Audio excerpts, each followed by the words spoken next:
Shani Peters. I'm moderating you tonight. I'm so happy. Thank you for having me. Thank you for this invitation. Our panel is titled Art as First Responder, Co-Designing Place, Memory, and Justice in New Orleans. And I'm going to just briefly introduce each of our panelists, give you a little bit of context on why I'm here, and then open up with a few questions. Sound good? Okay. So first we have Shaddai Livingston of Ashé and Afro-Indigenous Society. We have Lauren Turner Hines of where we are right now, André Cailloux for Performing Arts and Cultural Justice. Slie of Mondo, Bizarro. Ms. Joycelyn Reynolds of the Arts Council of New Orleans. And Alana of the Artist Office of Cultural Economy and founder of the Creole Belle Theater.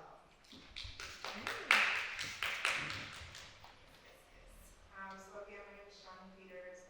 Informally, I am co-founder and managing director of a community arts organization called the Black School. We are currently under construction, building another very necessary community arts space here in the city. Here in the 7th Ward, about a 10-15 minute walk from here.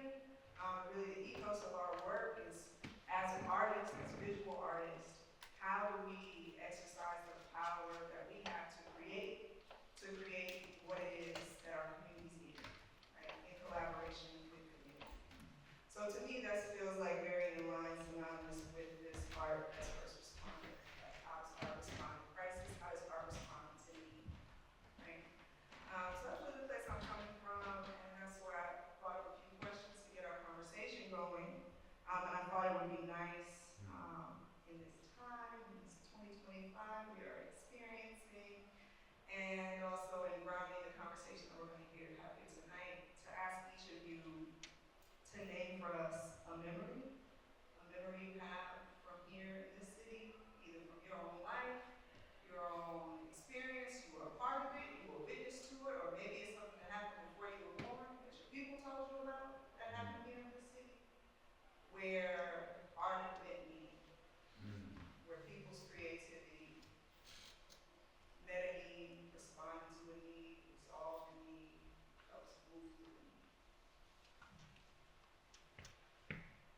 Whatever word it is, we're just speaking. I need a moment.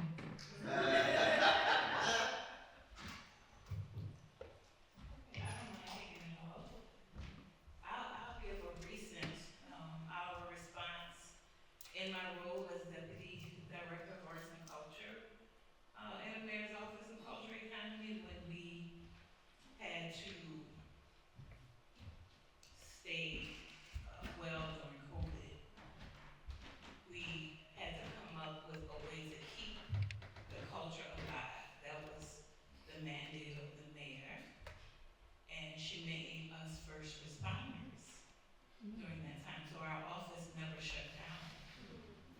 Her only directive was to keep the culture alive. So Embrace the Culture initiative was born. And we basically got with the artists that were still here. They already knew what they wanted to do. It was very easy. And we went into shuttered venues and took advantage of the audience and database that they had. We did the virtual tip jar and we brought performances to everyone during that time. We also did a mayor's DJ lunch mix where the DJs came into Gallagher Hall and just gave of their heart. And so we did live paintings, we did cooking demonstrations, and to me that's a memory that I'll cherish forever. It's I don't even call it resilience, it's the joy, the unstoppable joy that New Orleans holds. I know I'm not picking on my word resilience, but I believe it's just a joy that is just going to be there no matter what.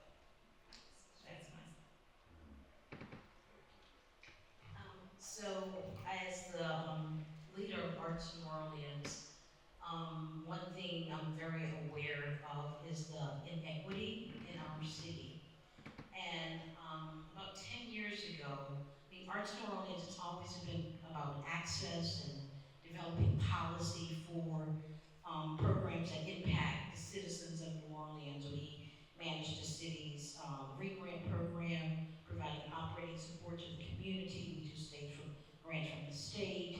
We manage the city's public art program, which we advocated for and built.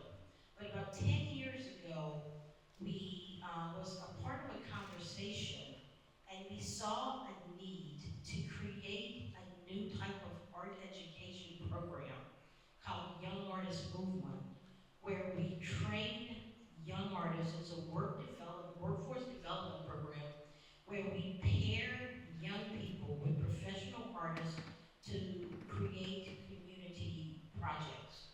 There's murals in New Orleans East. There's a mural on the Vote, Voices of the Experience. That's Shirley Chisholm and other judges. There's we've done activities all over the city, but as the program has grown, we started a diversion program.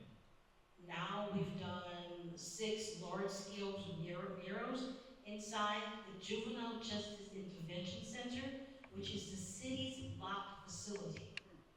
Now, we've worked with like 400 participants. We've done like 40 projects. And what's unique about this arts education program is that we compensate everyone. We compensate every artist, even the artists who are in the locked facility.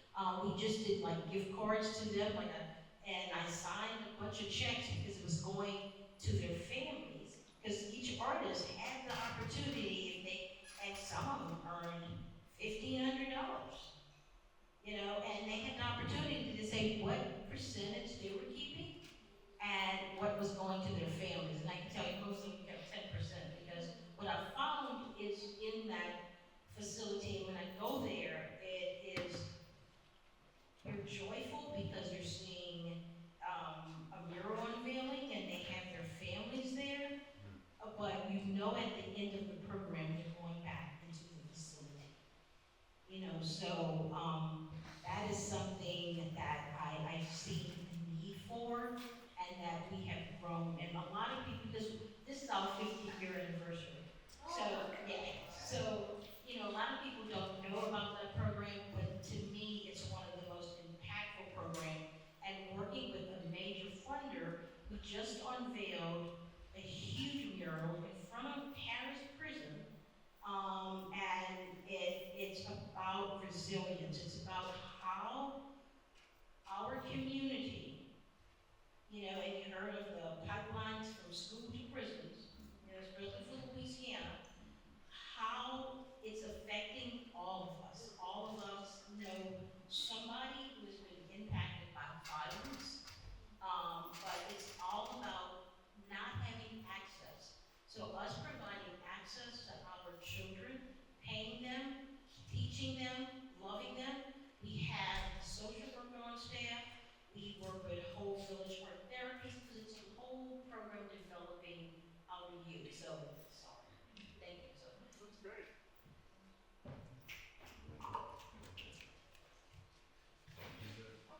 Okay, well, I'll go. Wow, that's such a. I had to really think about that question of memory. Um, there's so many. I can go as far as back as Katrina. I can do recently. I would say something with Ashé, how this particular organization responded to COVID was the activation of the CHW program, the community health workers.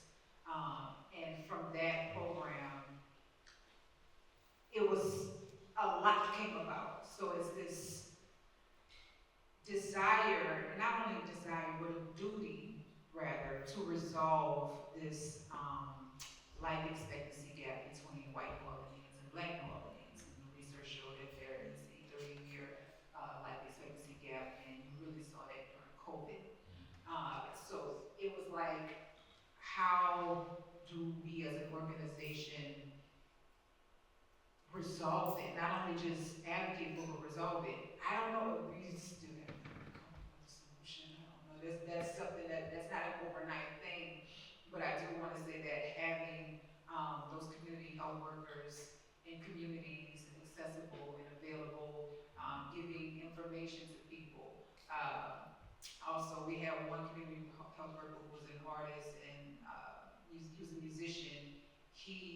distribute Narcan to his fellow musicians because we saw that there was a serious epidemic with overdosing in the city, especially during that time.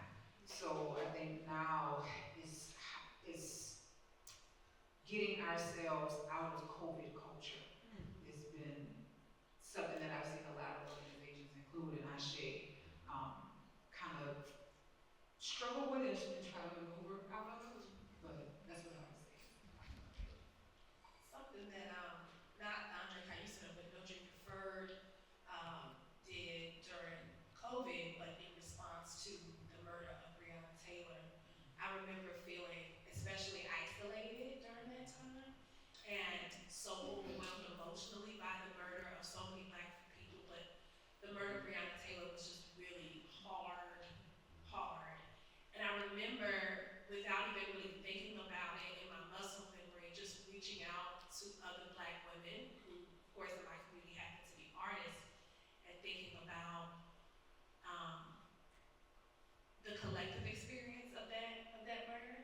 And so out of that, and then I had another friend, Monica, who called me out the blue. Like literally, I was thinking the next day she called me. She said, "I had a dream, and in the dream you're doing this show called One Woman, One Show." And I said, "Well, I've been thinking about Breonna Taylor." So we launched the filming of One Woman, One Show, an ode to Breonna Taylor. And we reached out to artists like Carol Sutton, the late great Carol Sutton. We reached out to Nia Weeks was in it. So it was a collection of people. The only thing that you had to do was bring either something original or something that meant something special to you. So you saw this group of women. Not all of them would classify themselves as artists, but some did. That would bring in original materials, and it was more so about the collective care of the moment, creating and producing a space where we could be together and we could talk more than it was about what it was we were doing. But it was also, the end result ended up being something powerful. And so in a need to self-soothe and to connect, we created something that was really special that I love to look back on now and just remember that time. And Sherry Marina was in it. Oh my goodness. Yeah. And it was just a big, like, check on you, look you in your eye, hug you around your neck. So, yeah. Good afternoon, good evening.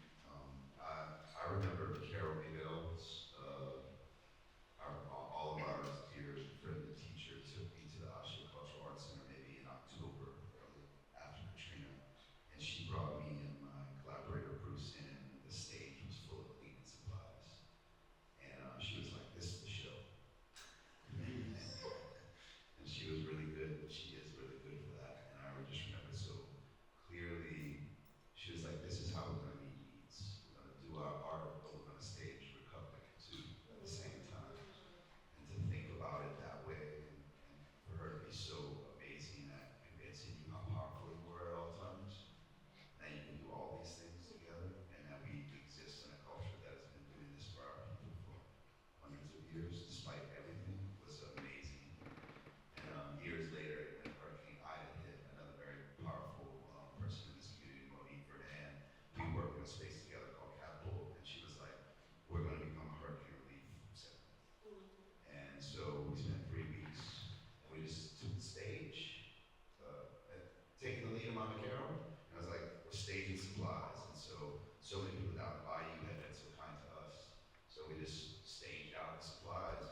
city government. It has not always been easy because I am, I'd say, the liaison between city government and being a creative in this city and being able to say on the outside, hey, this is really how it has to go, and being on the inside saying, this is not how we do this, you know, in the community. So I feel like it's been, the needle has moved quite a bit. It's been very collaborative.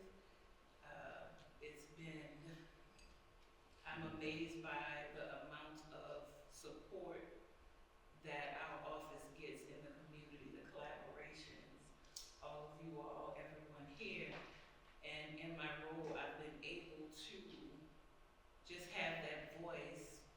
One particular thing I can bring up is the musicians ordinance, the ordinance that was passed by city council to have equitable pay for our artists and musicians. That data was taken from the work that took place during COVID because we were already paying that amount. So it's within the government, we should be paying that amount. We just hope that the community can, if they will. And so that was, I found that when people would build budgets, not just city government, but even outside, you know, you'll have this much for the cake, this much for the catering, and then for the band and the baby dolls and everybody else, is this all we have left? It's true. It's true. So I was like, well, no, let's reverse that. Because without the band, without, you know, the performances, what would your event or party be like? So that it was a great response, and I'm, you know, happy to see it going forward today. So that's one of the things we do. But we're charged with creating opportunities, stimulating the economy, and cultural preservation. And we've done that across all sectors.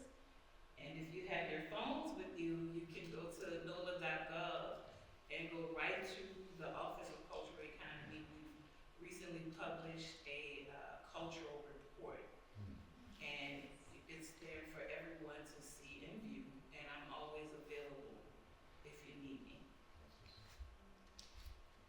So as the, Is it all? Can y'all hear me? hello? You project well. Okay, can you hear me? Yes. Oh. Which is So, I am the president, CEO of the Arts Council of New Orleans. We've been doing business as Arts New Orleans for the last few years. And, you know, our focus since our beginning is making art accessible by, as I said earlier, developing public policy. One area that we've worked in that you probably have seen for Super Bowl, some of the murals that we've done. We've worked in placemaking. We go all over the city. Like a couple years ago, we did 4 large-scale murals in New Orleans East. One on the library, and then 3 in Joe Brown Park. And of course, we just didn't go out there and create murals because it's placemaking. We met with the community. We selected artists. They did sketches and community input. You know, the community decided, I don't like this, I like that. And a big part of what we did, again, was hiring young people to create the artists, working with professional artists. And we're still doing placemaking in New Orleans East. We have hired 4 artists who happen to be Black, who are all creating large sculptures. Shalene Jones, Darren Ratliff, Martin Payton, and John Barnes.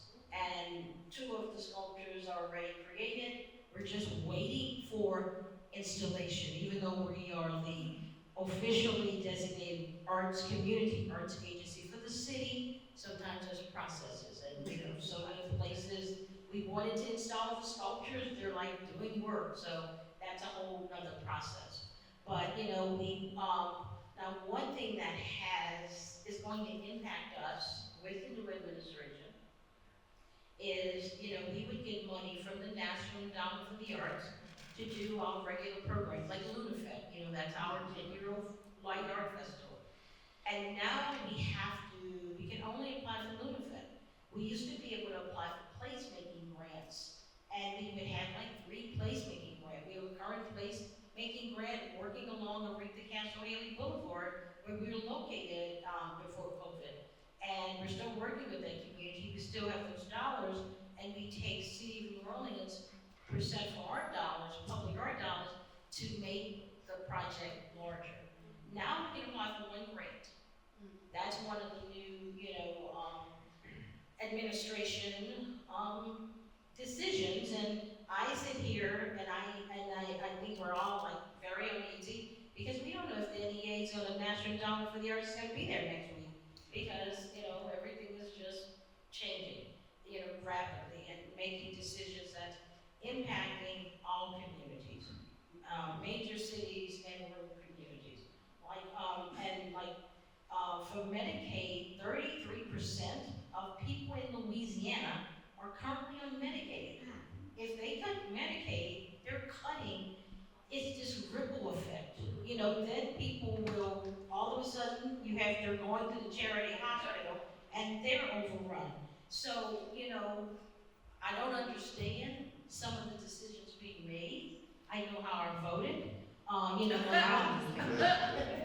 Our vote mural, which involved kids, was trying to get information across to the community. So that's one area we work in, placemaking. We do re-grants, and it's not a large grant, but it's one of the few places where nonprofit arts organizations can get money for operations. We give them a grant. Whatever you do with it is fine. I'll final report. We finalize. You just say, this is what I did. You don't have to give any financials. And so part of it is how we, work in community because we're not city government. And so it's about accessibility and how to reach communities. And I can just tell you, when art changes community, art changes lives, all of the disciplines, from theater. I wrote something for you last year for the program. Yeah, and I was like, okay, what should I write? And I thought about redlining and raising the sun because that is just so relevant.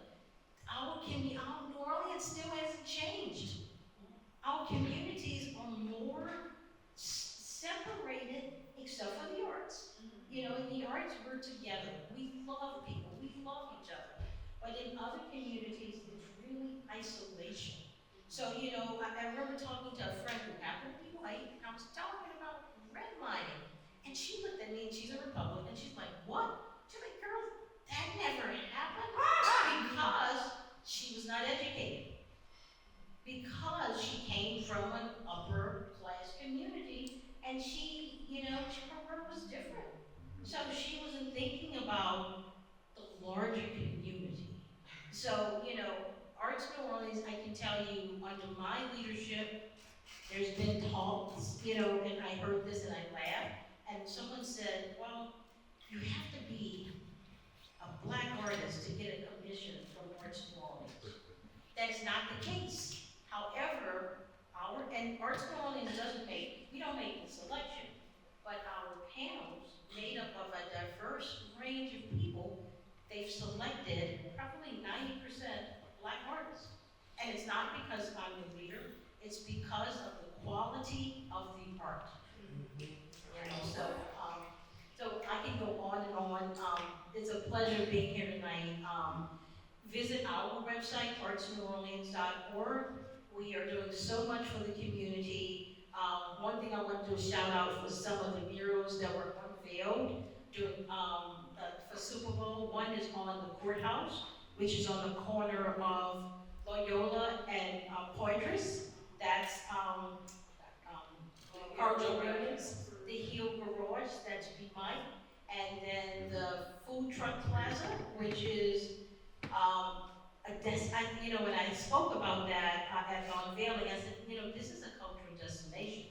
Without the mural, you could have put all the concrete you want. But without that mural, nobody was going to park under that bridge. So, thank you guys. I'm glad Joycelyn brought up some of this grade A propaganda that's being released on a daily basis to us right now. But you know, you read this NEA compliance statement, and you have to really be worried and scared right now in so many ways. And it's reminding me of people in my ear, like teachers and elders and all kinds of people being like, we're gonna have to get sophisticated about being together right now. And you wrote it first. You were like, we have to. What are we gonna do with our power? You know, because the email to rat on your people is civilrights@nea.gov. It says if you see someone doing these things or complaining about the things, you have a duty, if you take federal money, to write to the civil rights at NEA. So it's grade A problem for us that I'm sure we are going to try to find a way to solve. My dad is from New Orleans, and his people are from New Orleans, and my mom's people are from St. James Parish over to the easternmost side of the Shaddai Basin. So when I had to sort of get rid of all of my art terminology, most of the way I try to think about my practice these days is what does it mean to be a good steward and citizen of the place that I live?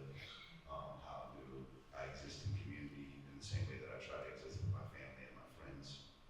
Some of that has manifested through an arts organization called Mondo, Bizarro, that we are a 22-year-old organization who we make live performances. We do a number of different interdisciplinary projects, digital storytelling projects. Our work often happens outside and inside of spaces. We have been stewarding for 12 years a space called Catapult. That is the collective home of Bobata Liberation Radio, Go the Road Productions, Mondo Bizarro, Jeff Becker, Lisa Shaddai. We present artists and we train artists. And so we try to be generous about what we have and make sure that it's available to people in the community. We try to just hold ourselves accountable to our practice, get called out, get called in. But yeah, that's kind of what we do. And you're outside a lot. We do a lot of work outside, yes. And that would differentiate your work from mine. Yeah. While I am outside right now, Wonder Woman is going to be so good. I am outside. I'm not normally outside. It's interesting that you brought up that we're nervous right now, anxiety, scared, and yeah, there's concern. I'm trying to resist. I'm trying to allow myself to feel scared, but not to be scared. And so in this moment, I am really emboldened by the spirit of Captain André Cailloux, in that I can be of courage in this moment, and I can face uphill battles, and I can win. And even if the winning isn't manifested in this lifetime, it's manifested in future generations to come, and laying out the groundwork and laying that foundation down of how you can show up and say it with your whole chest. And so here at the André Cailloux Center, I look at the work of stewarding this space and this project as a continuation of my artistry and my purpose. No Dream Deferred, can you believe it? So, what is this? In 2027, we'll be 10. No Dream Deferred will be 10. And No Dream Deferred was really founded as like I'm just gonna be honest with children, it was an FU. It was an FU to spaces and systems that said that Black folk could not be in leadership in arts organizations, and that anything that we created where it was just us was somehow lesser, and also that it wasn't professionalized, that it couldn't be professionalized in that sense, and that also it was a way in which we could start to control and have some autonomy and agency. I was noticing a dynamic within arts organizations where Black folks were ushered in come February, and then as soon as the end of February came, it was like, okay, see you next February. And I remember the very first time we had season auditions for No Dream Deferred, and actors were coming to audition. And of course, it was a lot of Black actors coming to audition. And they were leaving, they would audition for a show, and then they would try to leave. And I said, wait, where are you going? You gotta stay, there's some more stuff. And they're like, I'm not used to being able to audition for more than one show. There's usually one show that they need us for, and that's it. And I said, no, it's the whole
cannot deny that we're in architecture that is a church. So in all the ways, there's a lot of problematic things that church represents to people, but there's also just the functionality of a gathering place. And so continuing to honor that, not shy away from it.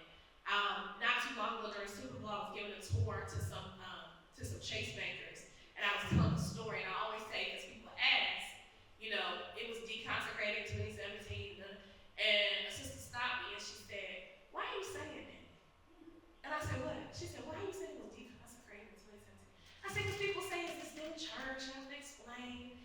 And she said, "Once something's been blessed, no man can take it off." And so I said, "Well, I ain't gonna say that no more." And she said, "I can tell this is a blessed space." So this is a sacred space. This is the only building in the world named to honor André Cailloux. And so I was also briefly sharing with a colleague, a recently connected colleague of mine, about what it's like to be a founding ED and the challenges, the unique challenges that come with that. And then we realized something else because he's leading a space in which his mentor who just passed is her foundation. And I said, even more so than that, it is a different experience with its own unique pressure to co-lead where your co-leader is a ghost or an ancestor. And so there's a lot of pressure that comes from if my outcome isn't a specific thing, if I'm not successful in acquiring this, if I'm not successful in leading this, what happens to André Cailloux's legacy? So I'm navigating, not to get too personal, but I'm navigating that and trying to stay in a wellness space as I'm creating room for community to be as free as possible in this space and determining what it needs to be to support its shared vision for itself.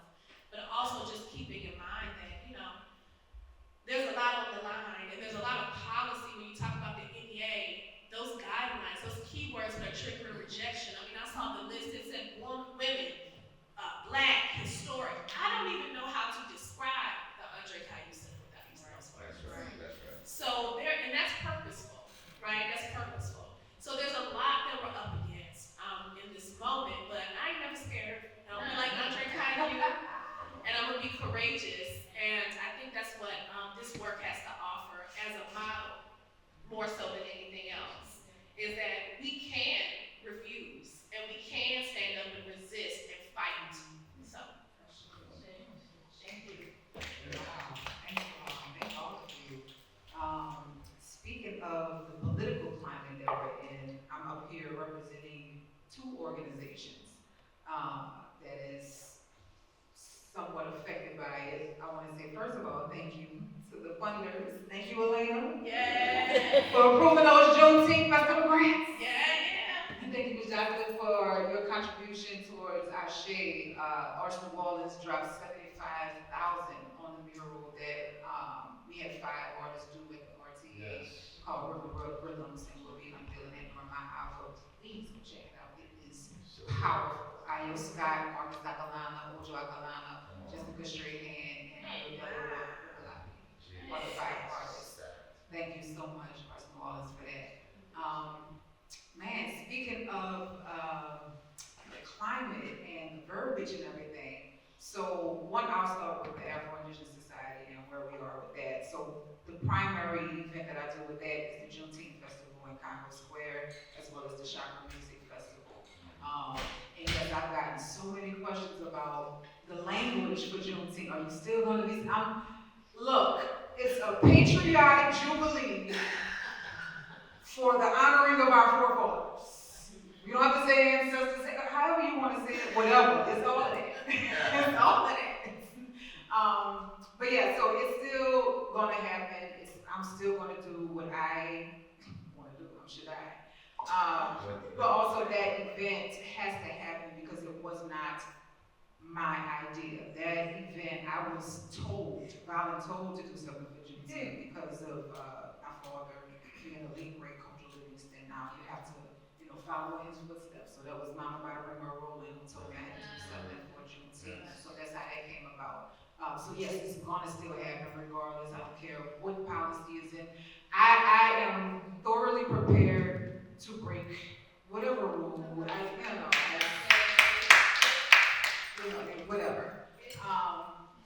But I want to say, as far as Ashé goes, man, I do struggle with this word first responder, because another reason why I started the Chakra Festival was to really share the beauty of Blackness and the Black experience on a global scale. So it shows my experience living in Dubai and China and visiting Nepal and all these different spaces and everything. And it's not so much about revolution and fighting, because to me, rest is revolution. And I want to say, during my time at Ashé, I've been there a little over a year now, it's like, we're always being first responders to things. It's like, how do you pull back from that? Like, you cannot solve every issue. Like the housing, the food, the wellness. Is like, how do you pull back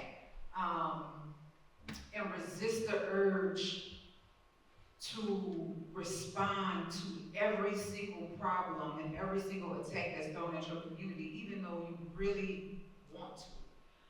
So that's something that I'm in a weird space right now, trying to figure out how to maneuver and navigate that.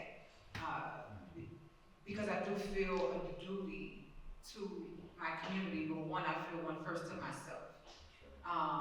And I don't like to move in a spirit of fear and constant reaction and response. But I do believe that Ashé, we've created such a space that's so dynamic. I like to call it the 5 Ps. Whenever someone asks me about Ashé, I always say the 5 Ps. We have places, people, policy, programs, and productions. So we have the places, we have the main building where we do, like, which is the actual center. Then around the corner we have the Powerhouse Theater, which is like our Black Box Theater. Then we have the two newest purchases, the Afro-Lux Boutique Hotel and the Deeper Lounge, formerly known as Casa Bodega, across the street from the main building. Then of course we have our people. We're advocates for artists, we're advocates for culture bearers, and we also are tenants. We have the Ocean Gardens apartments upstairs in the main building, where we have like 28 units and people, locally that are living there. Productions, we have the Ma'afo, we have the Rooftop, we have Holiday on the Boulevard, Mighty Mountain Bridge, just the whole shebang. Programs, I Deserve It with the community health workers. We have the ACE, the Alliance for Cultural Equity, where we support institutions such as NOAAM and what else? Midlow Center and Nonola Tours, like 18 different institutions. We have the Kumba Academy, which is our youth program.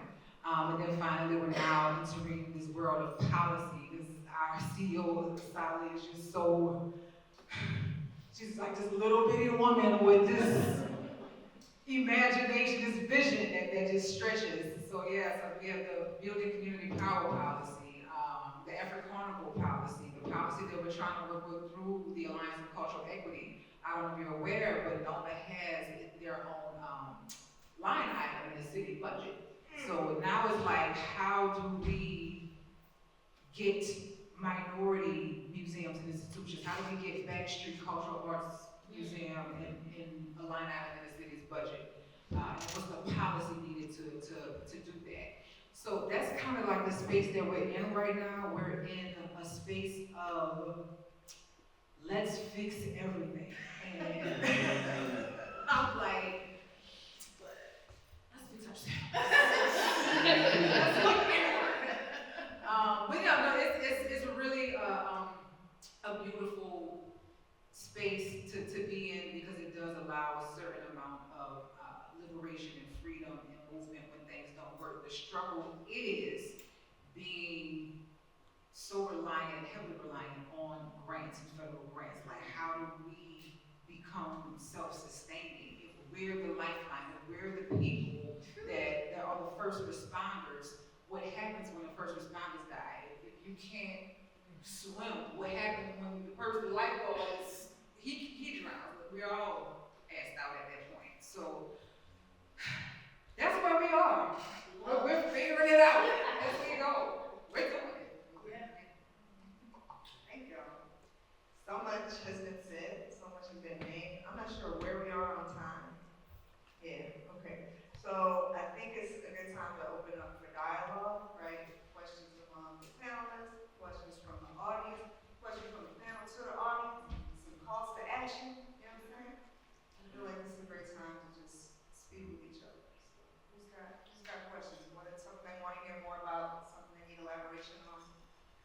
If I may, name is Shaddai.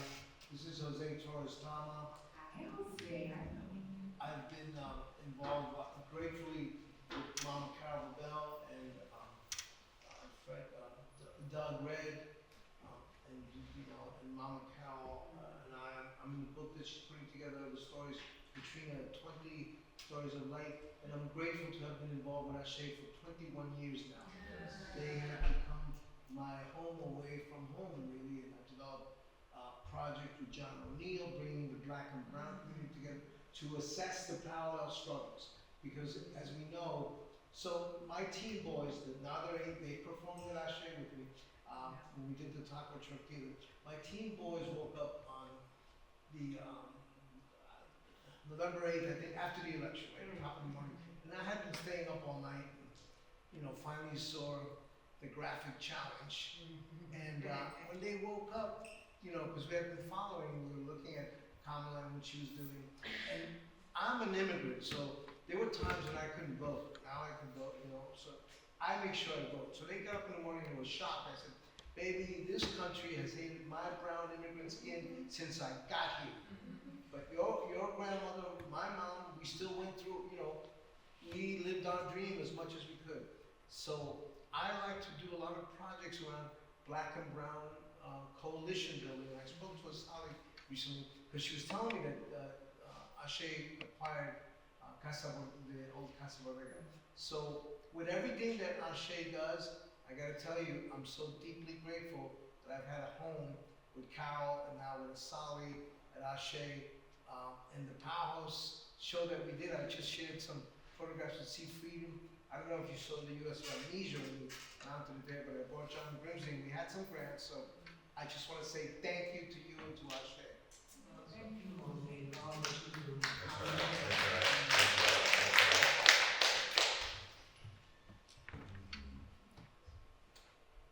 I got a question. Okay. Alana speaking. So you mentioned that before you didn't realize that there was an Office of Cultural Economies. I don't think I've ever heard of one either. I don't know anybody that. I thought it was something that was made up with this administration, if I'm being honest.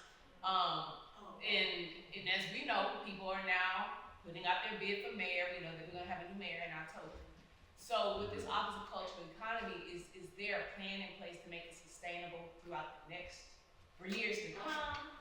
And maybe clear it up. Did y'all create this? Has it been a thing? And how do you see it being sustainable past this administration? We will get it. We opened it up. We're gonna keep moving forward. We're doing the work that needed to be done. It's not hidden. It's not locked away. So I believe the Landry administration intentionally set up the Office of Cultural Economy, and I know that, I learned that they had a staff there. I don't see this coming to an end because this is a cultural city. It's how we live and move and have our being. So we are doing the work. This ain't no stopping us now. We're gonna continue to keep going forward, whether the presidency supports it or not. This is New Orleans, and yes, we get tired of being first responders. Even as I'm listening about the NEA, I remember I hated being a panelist. Sure.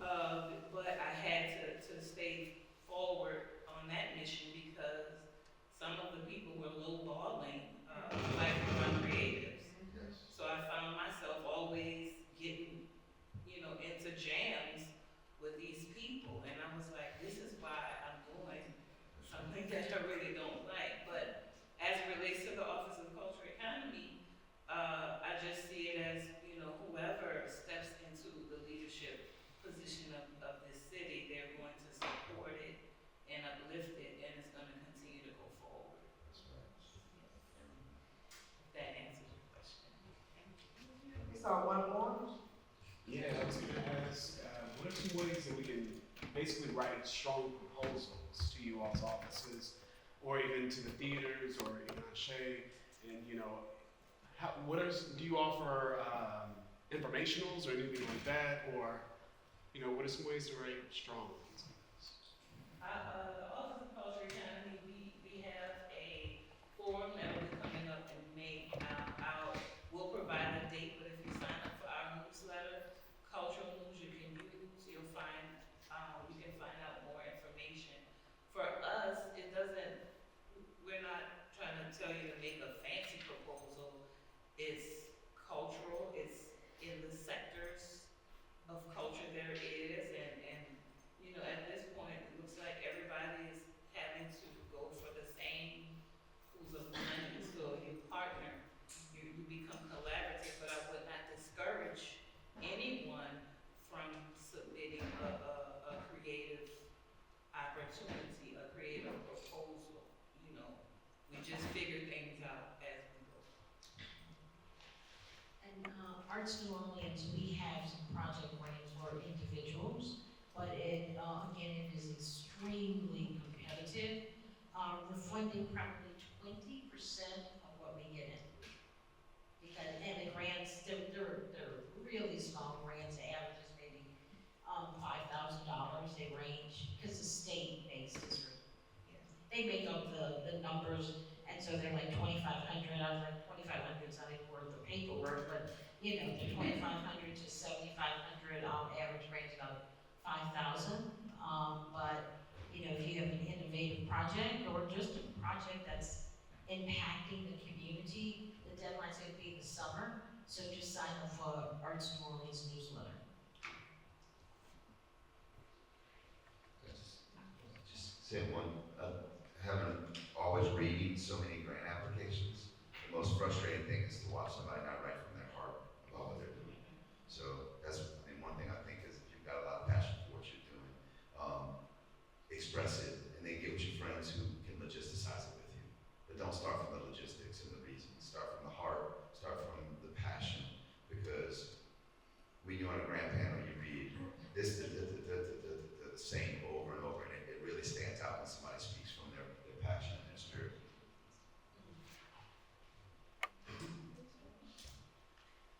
So this kind of ties into the last question, sort of a two-parter. So with myself being a professional grant writer and fundraiser, I'm curious. So a short answer would be good storytelling, partnerships, and being able to show sustainability in education. But yeah, my question being, I'm curious to know how other orgs are pivoting or using language or reapproaching fundraising in this political climate, or are you not changing, or are you resisting?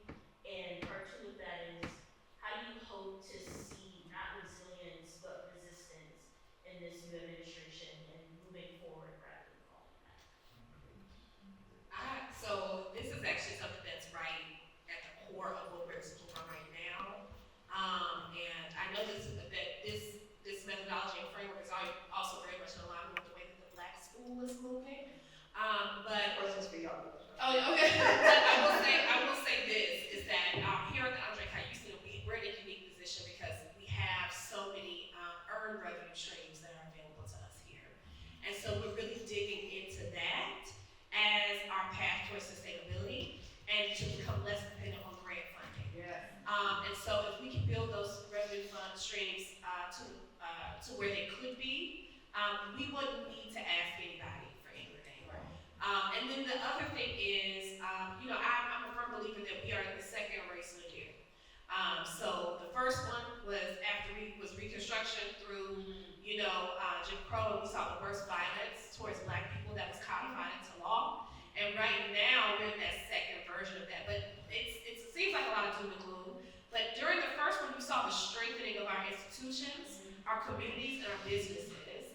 And I believe that that opportunity is here for us right now, if we can, as you said earlier, figure out how we're going to work together and think strategically about how we're going to work together. I had the privilege of sitting in at the New Orleans Business Alliance's Christmas party. They had Margaret Green speaking, who wrote Our Black Year. And out of that, she says that if we all decided to patron 4 Black businesses a month,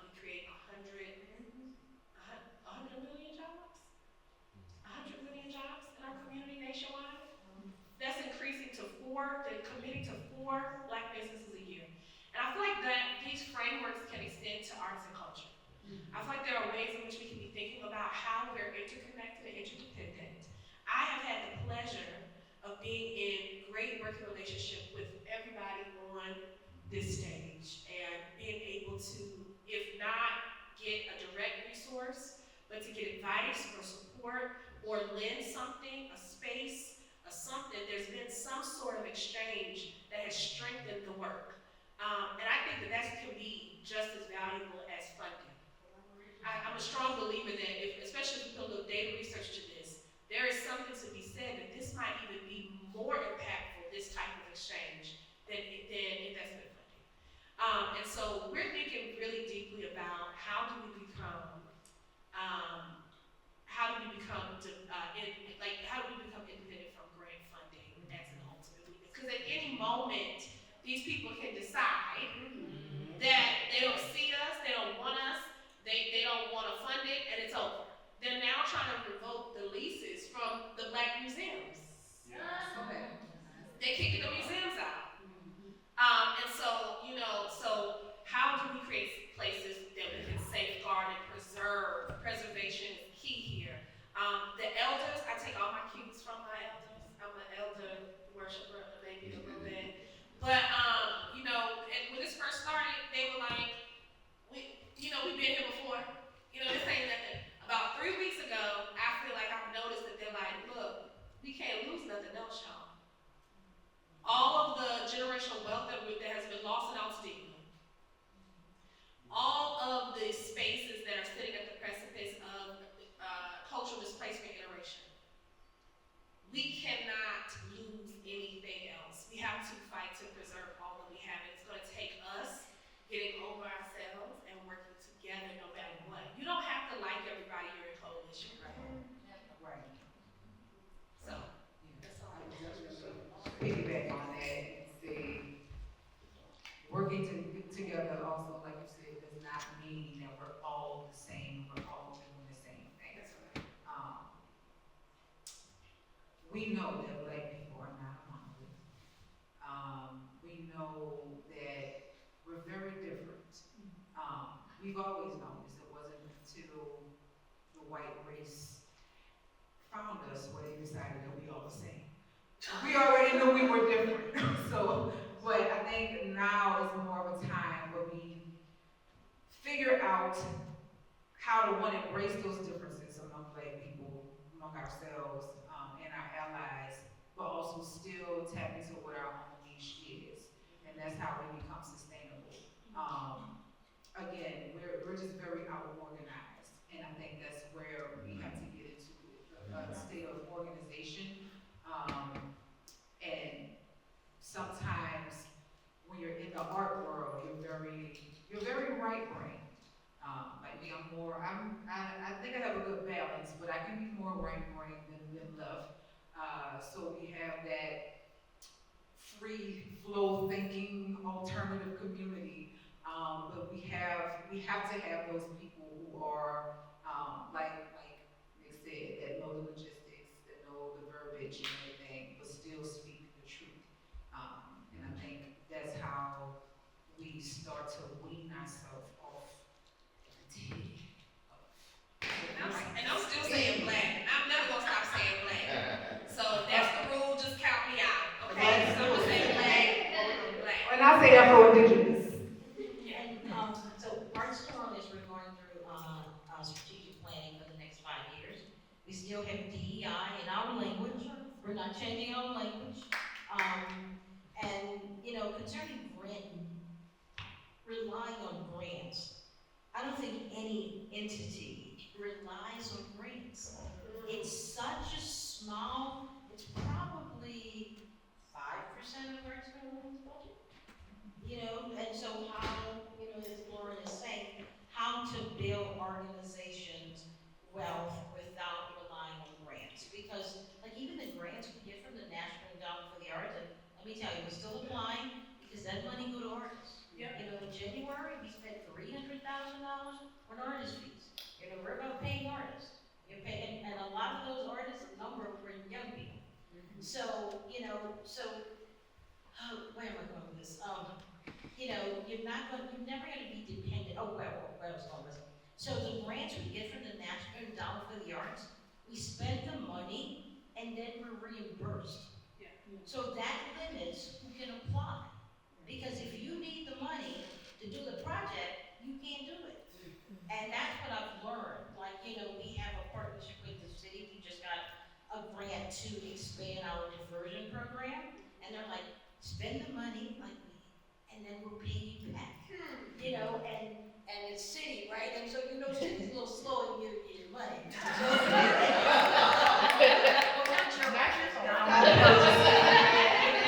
Come on, Brad.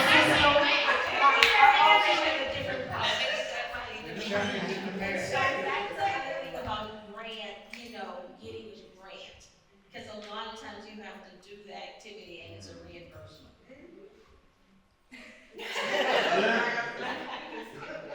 Yes, not our office, because we have had to find many creative ways to be able to pay our artists. But yes, thank you for mentioning that brass system, because we would like all of you to register in the city's brass system. And my last thoughts is I would like to say, wherever there's art and culture, there's good government. And we can't do this without each and every one of you. So our office has been supported across the city and state. We are in a very good position. We get more support than resistance. And my resistance is always a growing pain or something unknown. So we're gonna continue to keep it moving. Come on. If I can add a final note concerning the city of New Orleans. I've been around a long time. You can see, I've been around a while. And I've worked with various administration, and Mayor Kentrell administration has been the administration that has been the most supportive for arts and cultural organizations, especially Mardi Gras Indians, than any other administration. It's put more money in performing artists and culture bearers' hands than any other administration. So thank you, Alana. Yes. I want to just get in one shameless plug for the Black School. I'm going to bring it back to the collective. One way we are bringing revenue into our work is through merchandise. We design shirts or